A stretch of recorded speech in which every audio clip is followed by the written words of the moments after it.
Recentemente, a prefeitura ganhou uma ação importante aí, em várias frentes, né, de importância, né? Vamos falar aqui da importância financeira que a prefeitura teve. Qual foi a participação aí da Procuradoria nesse trabalho? Se é que pode falar, que tem coisa que Então, não sei esse como é que processo funciona. corre em segredo de justiça, né? Eu não Certo, posso citar as partes, certo. só me manifesto dentro do processo. Mas foi um processo que já estava há muitos anos, né, na justiça e foram várias tratativas de acordo e chegamos aí com o aval do Ministério Público, né, do prefeito e do juiz, a gente conseguiu encampar esse acordo aí de 38 milhões, né, para o município. 38 milhões. Em termos de receita anual, isso é uma porcentagem. A receita anual está perto dos 80 mil, mais ou 80 menos? milhões, 80 quase a milhões? metade do orçamento anual. Quase a metade do orçamento Então, isso anual. foi um. Aí demonstra um fruto, né, da Procuradoria a importância de ter um órgão jurídico estruturado para a gente ter Mas ali. só para mim entender, quando o senhor chegou, isso já estava encaminhado. Esse Então, o processo todo já processo estava ele caminhado já. estava encaminhado, mas assim, o que acontece? O Ministério Público ele estava conduzindo o cumprimento de sentença, né? Certo. E como eu falei, a estrutura jurídica aqui do município era bastante deficiente por conta que só tinham 2 procuradores 20 horas, né? E vários prazos, uma estagiária na época e uma estrutura bastante dificultosa, né? Isso Para atrapalha no rendimento do processo, no atrapalha acompanhar, nas vistas do processo, tudo porque isso. você tem que olhar ali rapidamente. Então imagina, quando eu Várias cheguei, ações acontecendo. você olha o portal de intimação do site do Tribunal de Justiça, porque hoje as intimações nos processos ela é eletrônica, né? Intimação eletrônica. Aí você entra lá, Prefeitura de Jacupiranga, intimações eletrônicas. Você olha lá, tem mais de 2.000 intimações. E aí imagina 2 procuradores tendo que olhar 2.000 intimações hoje. Aí amanhã vai entrar mais 500. Aí é de Entendi. execução fiscal, aí como é que vai dar conta, né?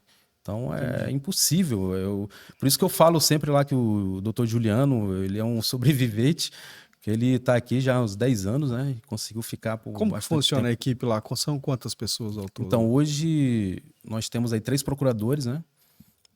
A gente. Quem são? O senhor pode Então nominar, por favor? eu sou o procurador-geral, né? E também Certo. acumulo com a Procuradoria Administrativa, que é a responsável pela consultoria jurídica, assessoria jurídica, onde dá pareceres, os contratos, licitações e faz as manifestações jurídicas, toda a parte de direito administrativo. A Procuradoria Contenciosa, que cuida do contencioso civil e trabalhista, o doutor Juliano, né? E o doutor Ademar, que é da Procuradoria da Fazenda, que cuida da parte tributária e execução fiscal, né? Então, nós temos aí 3 procuradores e com bastante trabalho. O doutor Ademar, ele veio de Iporanga, né? Foi convocado no concurso e assumiu aí nesse desafio também. Assumiu esse ano, né? Muito Com a trabalho saída lá. muito trabalho. Aí, quando eu assumi, né? Na Procuradoria fui convidado pelo prefeito, na época era departamento jurídico, né? Sim. Então, o Ministério Público ia entrar com ação civil pública, porque o entendimento era de que o chefe do setor jurídico não poderia ser cargo em comissão. E foi um grande desafio para o prefeito, que ele assinou um termo de ajuste de conduta com o Ministério Público. E na época o doutor Fábio era o diretor jurídico, e ele acabou tendo que ser afastado da direção jurídica, e eu tinha acabado de chegar, né? E por conveniência e oportunidade do prefeito, ele acabou me escolhendo ali para esse desafio. Perguntou se eu queria aceitar esse desafio, eu acabei aceitando ali, O senhor já como tinha uma a experiência experiência também? da Procuradoria do Estado e por ter sido Sim, militar, né? Então, militar, sim. passou a missão, a gente É a isso gente aí. enfrenta. E só que quando eu assumi, a gente tinha bastante dificuldade, né? Aí corremos atrás de sistema, fiz a proposta para um decreto para ampliar a carga horária para 40 horas, né? E teve uma adesão. Na época a doutora Raquel, que era procuradora, aceitou. E a gente foi tocando, né? Só que havia necessidade de ter uma lei orgânica, até para a gente se organizar e ter um embasamento legal para seguir o nosso trabalho. Aí a gente conseguiu aí. Interessante. Caminhando também por esse assunto, doutor, uma questão que foi colocada aqui, até num dos nossos programas, com relação ao plano de carreira que foi feito para o serviço que o senhor executa e não aconteceu na mesma pegada, na mesma toada, pelo menos foi essa a questão que a gente colocou aqui. Foi até no finalzinho do programa, o senhor entrou também, deu uma participação no finalzinho, que não tinha acontecido isso para os professores, por exemplo, né, que é um número maior de funcionários aí, que já lutavam ou lutam por isso já há um tempo. Isso aconteceu já na Procuradoria, já na gestão em que o senhor está. O senhor acredita isso a quê? Ao trabalho jurídico que o senhor já tem, essa competência que o senhor já tem, essa inclinação que o prefeito tinha em lhe conduzir? O que facilitou para que esse regime já fosse implantado aí para o teu trabalho? Da Procuradoria? Da Procuradoria, porque Então, tem essa questão dos vencimentos, tem essa questão... A questão do vencimento não teve nem tanta diferença, né? Como eu comentei aquele dia para você. Sim. Os procuradores eram 40 horas, o salário de 4.400 e alguma coisa, né? Certo. 4.000 e alguma coisa. 20 horas. Com o plano de carreira, o início da carreira foi incluído um artigo ampliando a carga horária do procurador de 20 para 40 horas. Logo, se você ganhava 4.250 com 20 horas, se você vai trabalhar o dobro, o seu salário vai ter que dobrar. Sim, até né? aí tá tranquilo. Mesmo porque a gente sabe que a CLT, né, como você falou que Adoro. era a CLT, Adoro. A CLT, para remunerar o advogado ele tem que receber hora extra 100%. Então imagina só, não era receber hora simples. Se o procurador, que há uma necessidade, já era constatada há anos. Tá? Inclusive, o doutor Juliano enfrentou o processo porque foi pago durante um período hora extra para ele. Mas por quê? Havia necessidade de ele estar no paço municipal 40 horas. Entendi. Só que a hora remunerada era de 50%, mas para advogado é 100%. Então, se fosse seguir ao pé da letra a CLT, como você está falando, tinha que triplicar o salário. Né? Então, teria que ser 40 horas. Se fosse...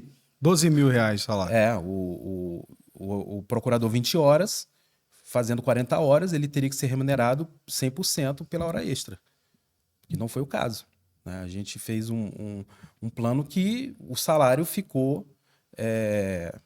dobrou por conta da carga horária. Não houve um aumento de salário, dizer assim, os caras são melhores do que os outros. Nada disso. Não, mas o que nós ouvimos aqui é que não é 8 mil o salário hoje. Quanto é o salário hoje? O salário início de carreira é 8.500 reais. 8 mil. Aí depois tem os que vão se agregando, inclusive ganho de causa. Depois tem aquela questão que você não pode advogar. Então, tudo isso, né? Para o serviço jurídico, para ele funcionar bem, para ter um serviço de eficiência, porque a atividade da Procuradoria é o quê? A Procuradoria é nada mais do que um grande escritório de advocacia. Nós sabemos que os escritórios de grandes empresas corporativas, ele requer uma dedicação exclusiva. Né? E para isso, em qualquer escritório, em qualquer procuradoria do Brasil afora, um procurador, advogado que exerça com dedicação exclusiva, ele tem que ser remunerado por isso. Certo. Então, a previsão de uma gratificação de dedicação exclusiva, correspondente a 30%, e uma de qualificação, porque não adianta o procurador ingressar na carreira e parar de estudar. Né? Então, o procurador ele tem que ter uma motivação de continuar estudando. Então, tem uma gratificação que vai de 10% até 20%, 25%, que é conforme a formação acadêmica, né? De pós-graduação, mestrado, doutorado.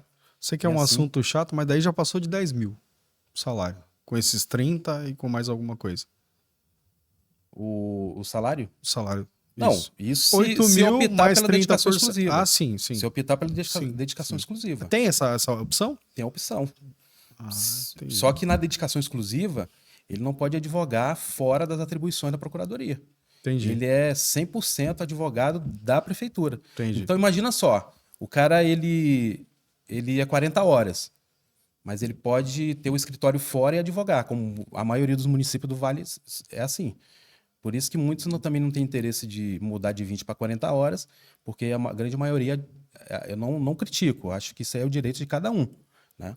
De ter o seu escritório privado e advogar, o cara é advogado, se ele tem condições de dar conta. Assim, na minha visão, assim, como eu tenho 25 anos de serviço público, né? Eu não comecei agora em Jacupiranga. Entendi. Eu entrei agora no serviço público. Não, eu conheço o serviço começou público. Muito cedo, hein? Com 16 anos de idade, hoje eu tenho 42, então eu tenho 25 anos de serviço público. Nessa minha experiência em serviço público, eu identifiquei o quê? Que para você exercer um bom serviço, principalmente na área da advocacia, você tem que ter uma dedicação exclusiva. Só que isso não foi imposto na lei, isso é uma opção. Aqueles que querem se dedicar exclusivamente advogando somente para a Prefeitura de Jacupiranga, ele vai fazer jus a essa gratificação. Entendi. Ponto. Não tem nada além disso. Entendi. E os ganhos que tem por causa?